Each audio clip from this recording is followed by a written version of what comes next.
Hello, everyone out there on YouTube. This is Hawkwood, and I am back from a really kick-ass movie that I just saw called Captain America: Civil War.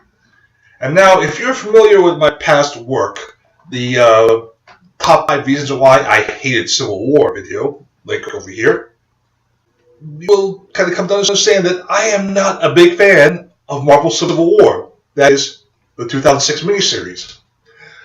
I thought that it had a lot of problems, particularly characterization, particularly logic, and it was just overall really poorly written.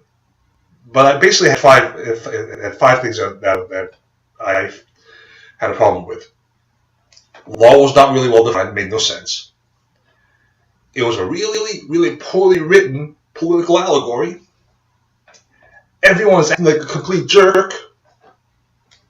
Nothing came out of anything that made any logical sense. It was all blatantly contrived. Yeah, they kind of went into the direction that you really don't want to go in superhero comics unless you're prepared to go all the way with it. And basically, Captain America: Civil War fixed every single one of those issues. The law was very clear. There's I keep on saying Wachovia Accords, the Sokovia Accords.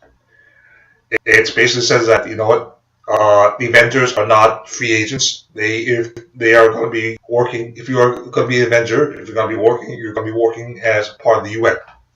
Okay, it's very clear. It's very straightforward. I like that.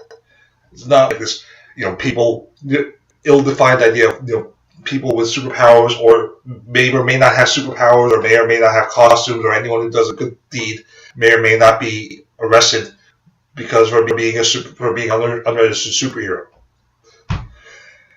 Number 2, the whole Patriot Act allegory is gone. Instead, it's something that it's built out of the character place, built out of something that came from all movies before it.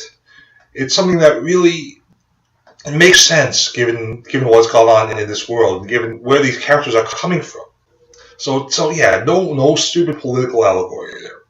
3. This is possibly my favorite one of the things it fixes.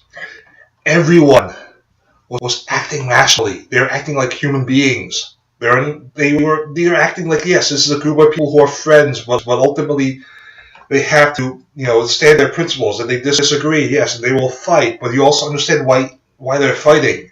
And yeah, you get the sense that they underneath it all still respect each other a great deal. Cap has a great deal of respect for Tony. Tony has a great deal of respect for Cap. But at the same time, Cap has a reason for not really trusting this law. Tony has a pretty good reason for going with this law. It all just comes from a great character point. It's not bullshit contrivance to create some bullshit, conflict so that people could beat the crap out of each other. No. It all comes from a character place. And again, that fixes the number 2 problem. That everything makes sense in this film. You understand the motivations of all the characters. Plot-wise, everything comes from a logical place. And again, it does get rid of the whole, because it changes the basis of the whole idea of what the law is.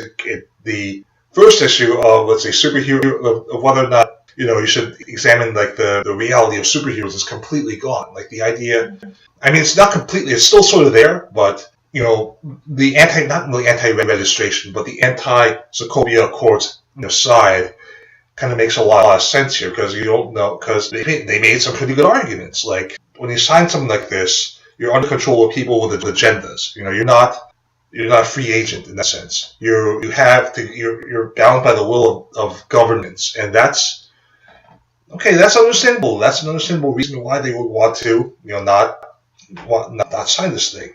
And furthermore, the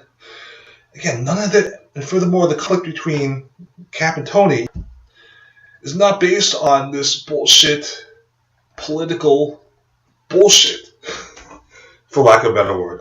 It's just so well done. And then, oh my God, Spider-Man! I love Spider-Man in this movie. I love the way Ant-Man in this movie. The main villain might be the best main villain I've seen, at least since Loki. I thought that Baron Zemo was so well done here. He's kind of really a puppet master, kind of pulling the strings of this whole thing. I love that idea.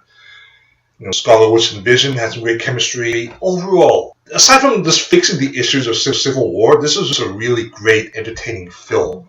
And it was so much fun. Great movie. I know you probably have already seen it since it made a buttload of money already, but this is my recommendation. I'm throwing in my 2 cents. Great film.